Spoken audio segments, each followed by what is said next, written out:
بسم اللہ الرحمن الرحیم۔ السلام علیکم۔ سٹوری نیم دوہری اذیت۔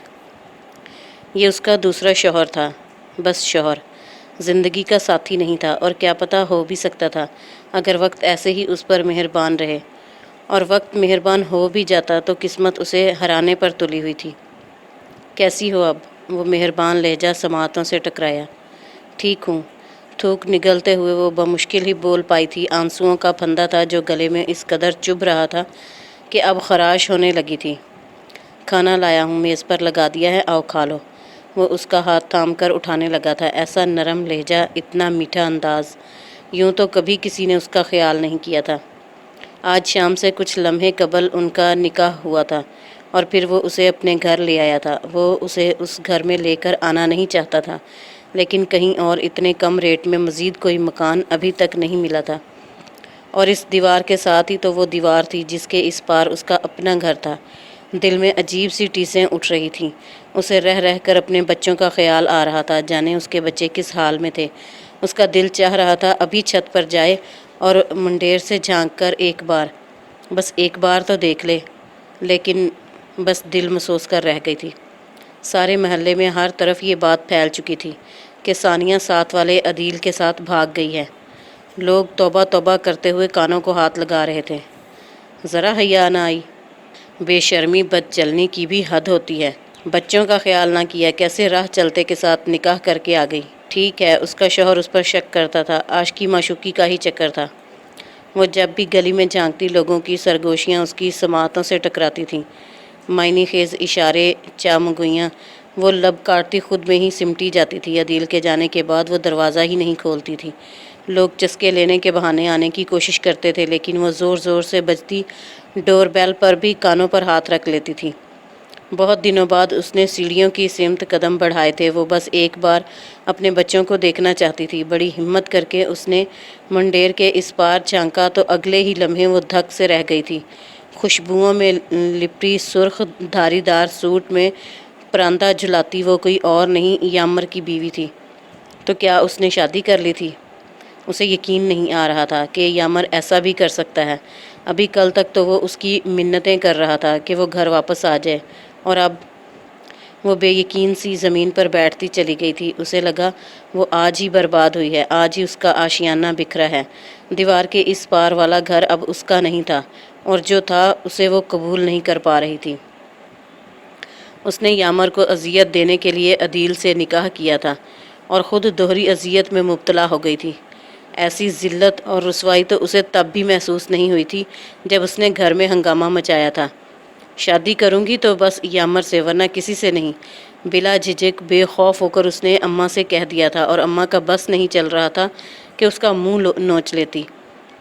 وہ کبوتر باز، ایک نمبر کا نکمہ، آوارہ، ہڈ حرام، اور پھر ان کی تو برادری بھی ہم سے الگ ہے۔ تیرے ابا کبھی نہیں مانیں گے، انہیں ماننا پڑے گا، ورنہ۔ آگے سنگین دھمکیاں تھیں۔ اماں نے غصے سے، پیار سے، مار کر، ہر طرح سمجھا کر دیکھ لیا تھا، مگر اس کی آنکھوں پر فریب کی پٹی بندھی ہوئی تھی۔ اسے یامر کے سوا کوئی نظر ہی نہیں آ رہا تھا۔ مزید جگ ہنسائی سے اچھا تھا کہ یہاں دو بول پڑوا دیتی۔ مکان تو پہلے ہی کرائے کا تھا۔ وہ چھوڑ کر کسی اور علاقے میں چلے گئے، اور ثانیہ رخصت ہو کر یامر کے گھر چلی آئی، اور یہاں سے زندگی کی اصل آزمائش کا آغاز ہوا تھا۔ 2 کمروں کا گھر، ایک میں یامر کے اماں ابا، اس کی 2 بہنیں اور ایک بھائی رہتا تھا، اور دوسرا کمرہ اسے ملا تھا۔ ساس اٹھتے بیٹھتے تانے دیتی کہ 2 جوڑوں میں اپنے سر سے بلا اتار کر ان کے سر ڈال گئے ہیں۔ حالانکہ یامر جیسے لڑکے کا بھلا کہاں رشتہ ہونا تھا، نہ ٹک کر کام کرتا تھا، نہ اس کی صحبت اچھی تھی۔ کبوتر بازی، جوا، سٹا، بس یہی شوق تھے اس کے۔ بات بے بات اس پہ ہاتھ اٹھانے سے بھی دریغ نہیں کرتا تھا۔ معمولی باتوں سے لڑائی ہو کر ایک ہنگامے میں بدل جاتی تھی۔ پہلے تو وہ برداشت کرتی تھی، لیکن اب جب سے دونوں بچے سمجھدار ہو رہے تھے، وہ بھی برابر کا مقابلہ کرتی تھی، اور پھر وہ اسے روئی کی طرح دھنک کر رکھ دیتا تھا۔ جب تک جیب میں پیسہ ہوتا اس کا موڈ اچھا رہتا، اور جس روز جوا ہار آتا اس دن سارا غصہ ثانیہ پر اتارتا۔ عدیل اس گھر کے سارے ہنگاموں سے واقف تھا۔ اسے ثانیہ سے ہمدردی محسوس ہوتی تھی، اور غصہ بھی آتا تھا کہ آخر وہ ایسے شخص کو چھوڑ کیوں نہیں دیتی۔ ایک روز وہ آدھی رات کو پی کر آیا تھا اور اب دروازہ پیٹ رہا تھا۔ ثانیہ نے اپنے کان بند کر لیے تھے۔ آج کسی صورت نہیں کھولوں گی، ساری رات باہر ٹھنڈ میں مرے گا۔ وہ باورچی خانے میں بیٹھی دودھ گرم کر رہی تھی۔ وہ دیوار پلانگ کر آیا تھا۔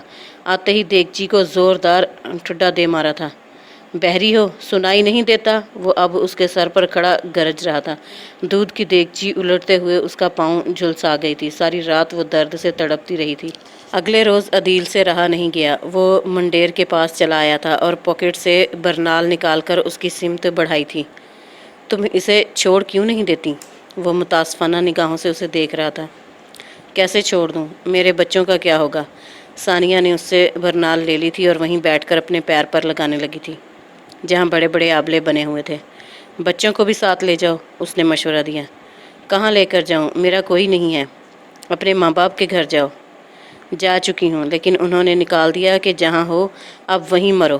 اس سے قبل کہ وہ مزید کچھ اور کہتا، یامر کبوتروں کے کمرے سے باہر نکل کر آیا تھا۔ وہ نہیں جانتی تھی کہ وہ وہاں بیٹھا چرس والا سگریٹ پھونک رہا تھا۔ اسے دیکھتے ہی ثانیہ کی رنگت فک ہو گئی تھی۔ اپنے یار کے ساتھ بھاگنے کا پلان بنا رہی ہو؟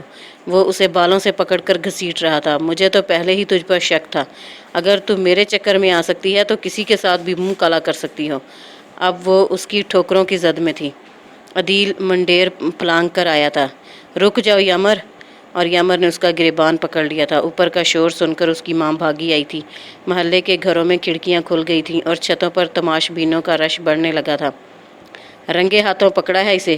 اپنے یار کے ساتھ گھر سے بھاگنے کے منصوبے بنا رہی تھی۔ اب عدیل اور یامر آپس میں گتھم گتھا ہو رہے تھے۔ عدیل اب بھی اسے سمجھانے کی کوشش کر رہا تھا۔ دیکھو، جیسا تم سمجھ رہے ہو ایسا کچھ نہیں ہے۔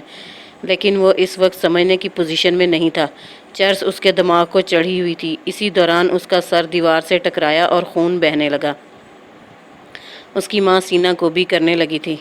اب اس فاحشہ کو ایک پل بھی گھر میں نہیں رکھوں گا۔ محلے والوں نے آگے بڑھ کر بیچ بچاؤ کروایا تھا، لیکن یامر نے اسے طلاق دے دی تھی۔ عدیل اسے سہارا دیتا اپنے ساتھ لے گیا۔ بچے ایک کونے میں سہمے ہوئے وہیں رہ گئے تھے۔ 3 مہینے عدیل نے اسے اپنی ایک رشتے کی خالہ کے گھر رکھا تھا۔ ثانیہ کے گھر والوں سے بات کی تھی مگر وہ اسے رکھنے کو تیار نہیں تھے، کیونکہ یامر کے گھر والوں نے ہر طرف یہ خبر پھیلا دی تھی کہ وہ اپنے آشنا کے ساتھ فرار ہو گئی ہے اور عدیل کو مجبوراً اس سے نکاح کرنا پڑا تھا۔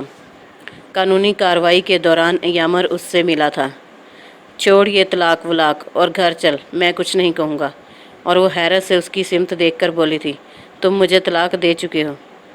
وہ تو بس غصے میں کہہ دیا تھا، ایسے تھوڑی ہمارا رشتہ ختم ہو سکتا ہے۔ وہ اتنے آرام سے کہہ رہا تھا جیسے کچھ ہوا ہی نہ ہو۔ میں اب تمہارے لیے نامحرم ہوں اور تم میری زندگی کا بھیانک خواب۔ وہ کہہ کر رکی نہیں تھی۔ پیچھے مغالطات کا طوفان تھا جو اس کے منہ سے ابل رہا تھا۔ تم بچوں کی صورت دیکھنے کو ترسو گی، کبھی ملنے نہیں دوں گا۔ اب وہ دھمکیوں پر اتر آیا تھا اور بچوں کے نام پر وہ سارا رستہ روتی رہی تھی۔ 3 مہینوں سے اس نے اپنے بچوں کو نہیں دیکھا تھا۔ عدیل اس کا بہت خیال رکھتا تھا مگر اس کا رویہ اس کے ساتھ ایسا تھا جیسے وہ اس کے پاس چند دنوں کی مہمان ہو۔ آج بھی وہ اس کے لیے شاپنگ کر کے آیا تھا۔ بیگ میں اس کی ضرورت کا سامان اور کپڑے تھے۔ وہ ممنون نظروں سے اسے دیکھ رہی تھی۔ مجھے خواتین کی شاپنگ کا خاص تجربہ نہیں ہے، پتہ نہیں تمہیں یہ رنگ پسند آتے ہیں یا نہیں، وہ اس سے کہہ رہا تھا اور ثانیہ کی آنکھیں آنسوؤں سے بھر گئی تھیں۔ 7 سالوں میں اس نے بازار کا منہ نہیں دیکھا تھا۔ جو یامر اور اس کی ساس لا دیتے پہن لیتی تھی اور وہ ہلکے رنگوں کے کپڑے لاتے، بلکہ بے رنگ کہنا ٹھیک رہے گا۔ اسے تو یہ یاد بھی نہیں تھا کہ اس نے آخری بار نیا سوٹ کب لیا تھا۔ عدیل نے نفی کا اشارہ کیا۔ بس کر دو، اور کتنا روگی؟ عدیل تم بہت اچھے ہو، وہ بے ساختہ ہی کہہ گئی تھی۔ اچھا، وہ کیسے؟ وہ اس کا دھیان بٹانے کو بولا۔ اچھے ہی تو ہو، جس کو اپنوں نے ٹھکرا دیا اسے اپنا نام عزت دی اور اپنے گھر میں رکھا۔ اگر جو تم سہارا نہ دیتے تو میں شاید کوئی انتہائی قدم اٹھا لیتی۔ دراصل میں خود تم سے شرمندہ ہوں، احساس جرم میں مبتلا ہوں۔ مجھے ایسا لگتا ہے جیسے یہ سب میری وجہ سے ہوا ہے۔ نہ میں تم سے بات کرتا اور نہ یہ سب ہوتا۔ میری وجہ سے تمہارا گھر ٹوٹا ہے۔ وہ خود بھی اس روز سے شش و پنج کا شکار تھا۔ جو ہوا وہ اتنا اچانک تھا کہ اب سارا قصور اسے اپنا ہی لگ رہا تھا۔ اسے گھر تو نہ کہو، وہ تو ایک زندان خانہ تھا۔ ویسے تم نے اس سے شادی کیوں کی تھی؟ ایک محلے میں رہتے ہوئے کیا تمہیں اس کی بری عادتوں کا پتہ نہیں تھا؟